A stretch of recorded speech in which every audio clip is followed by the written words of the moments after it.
सभी को नमस्कार। कैरियर फर्स्ट चैनल पर आपका स्वागत है। डिक्टेशन लिखने के लिए तैयार रहें। Ready, start.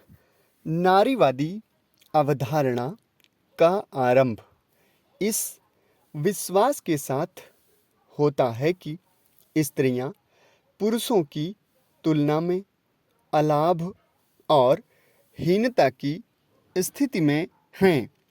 नारीवादी विचारधारा मुख्य रूप से स्त्री पुरुष भेदभाव से जुड़ी है तथा स्त्रियों की भूमिका और अधिकारों से संबंधित है।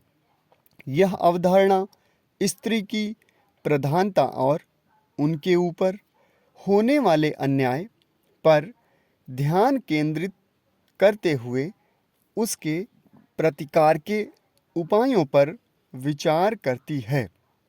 नारीवादियों का मानना है कि इस प्रकृति ने स्त्री और पुरुष की शारीरिक बनावट में जो अंतर स्थापित किया उसी को सामाजिक स्थिति का आधार बना लिया गया, जो कि तर्कसंगत नहीं है।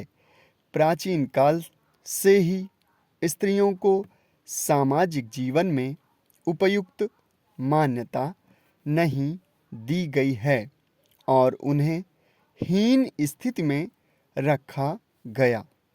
नारीवादी विचारक बताते हैं कि स्त्री और पुरुष की भिन्न छवि उनके जीव वैज्ञानिक अंतर पर आधारित नहीं है, बल्कि यह हमारी संस्कृति की देन है।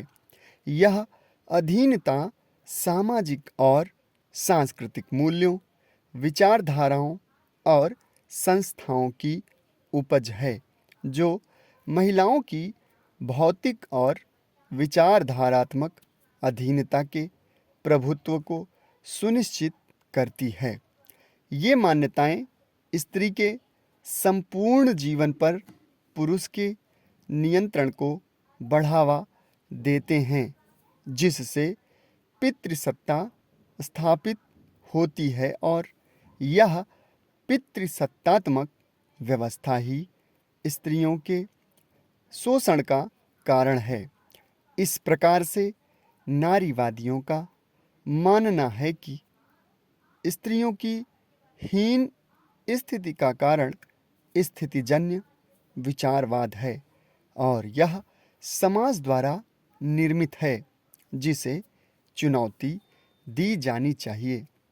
यदि हम ऐतिहासिक रूप से नारीवादी मुद्दों की बात करें तो इनकी मांग है कि स्त्रियों के अधिकारों को मानव अधिकारों के समान श्रेणी के रूप में मान्यता दी जाए और संपूर्ण सामाजिक जीवन के संदर्भ में स्त्री पुरुष की समानता स्वीकार की जाए।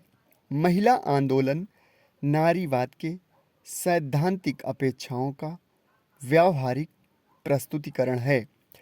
प्राचीन या मध्यकाल में स्त्रियों की हीनतम स्थिति के विरुद्ध महिलाओं द्वारा किसी आंदोलन का स्पष्ट संकेत नहीं मिलता है।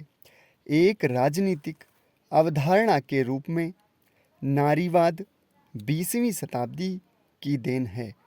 महिला आंदोलन और उससे जुड़ा स्त्री मुक्ति का प्रश्न भी एक आधुनिक परिघटना है।